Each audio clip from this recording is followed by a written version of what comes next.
कुछ ही दिन पहले मेरे मन में विचार आया कि समाज के लिए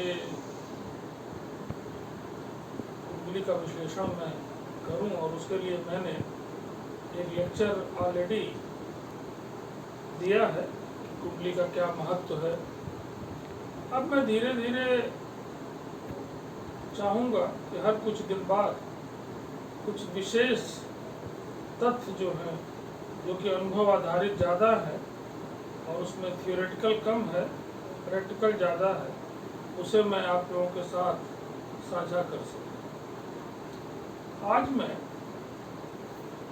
फिर से कुंडली क्या होती है, कैसे बनती है, इसके डिटेल में न जाके केवल इतना कहूँगा आपसे कि कुंडली बनाने के लिए 3 डाटा का सही होना आवश्यक है कि आपकी जन्म तिथि क्या है, आपका जन्म समय क्या है और आप कहाँ पर पैदा हो। ये डालते ही आजकल पत्रा की आवश्यकता नहीं है, कंप्यूटर से आपको कुंडली मिल जाएगी। और कंप्यूटर की कुंडली 99% केसों में पत्रा की कुंडली से मिलती ही है, बल्कि ज़्यादा एथेंटिक है, क्योंकि डाटा बहुत ही रिफाइंड होके आता है। कुंडली के बहुत सारे आयाम हैं जिनको मैं समय समय पर वीडियो के माध्यम से आपके साथ साझा करूंगा।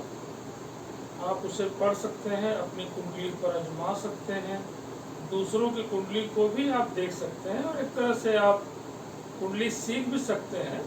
वैसे भी मेरा पेशा, मैं शिक्षक हूँ, तो ये भी एक तरह की शिक्षा है जिसको ग्रहण करके आप समाज हित में कुछ न कुछ अपना योगदान कर सकते हैं।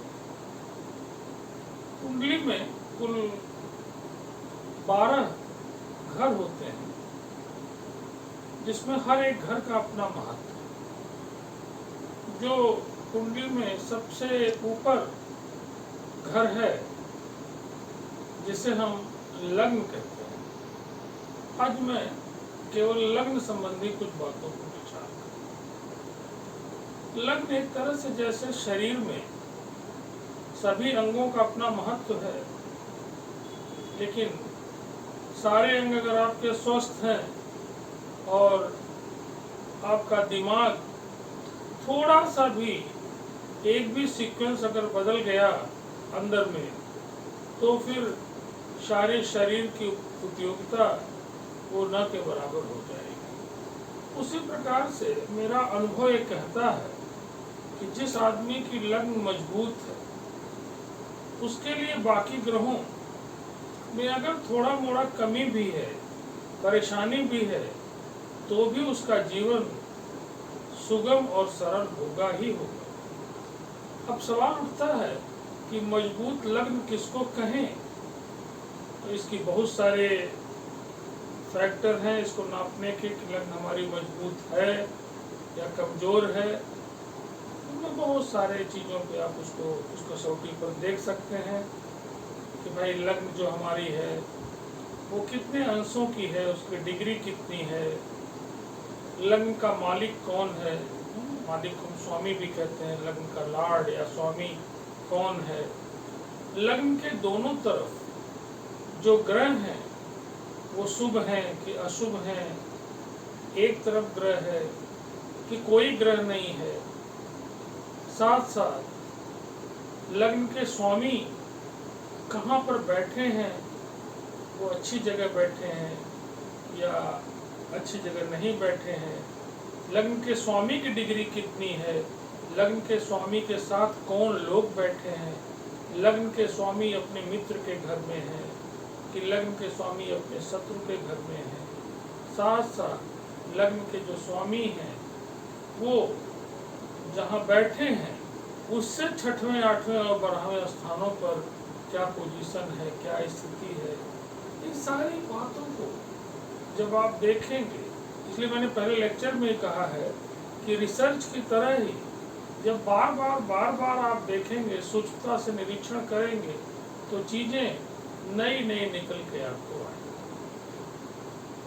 इसलिए अपनी लग्न को मजबूत आप करना है तो लग्न का निरीक्षण करिए।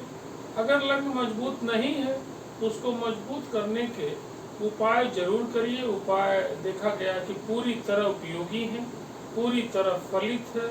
उपाय में अगर लग्न हमारी कमजोर है तो उससे संबंधित हम स्टोन को धारण कर सकते हैं। स्टोन की अगर महंगा है तो बहुत सारी और विधाएं हैं, जैसे उदाहरण के रूप में अगर हम पुखराज नहीं खरीद सकते हैं तो ठीक है, हल्दी की गांठ अपने हाथ में बांध लेंगे या अपने पॉकेट में रख के चलेंगे।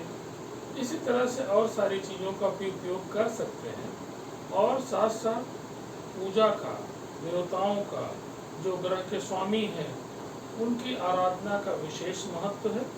अगर आपका मंगल कमजोर है और आप निश्चित रूप से अगर हनुमान जी की पूजा करते हैं, उनका व्रत करते हैं, उनका पाठ करते हैं, उन्हें प्रसाद चढ़ाते हैं, नहीं शक्ति है तो प्रसाद की कोई महत्ता नहीं है, आपके अंदर श्रद्धा का होना जरूरी है। अगर आप श्रद्धावान हैं उनके प्रति आश्रित हैं तो मेरा तो यही मानना है कि आपकी जो विपत्ति है, जो आपकी परेशानी है, वो निश्चित रूप से दूर होगी ही।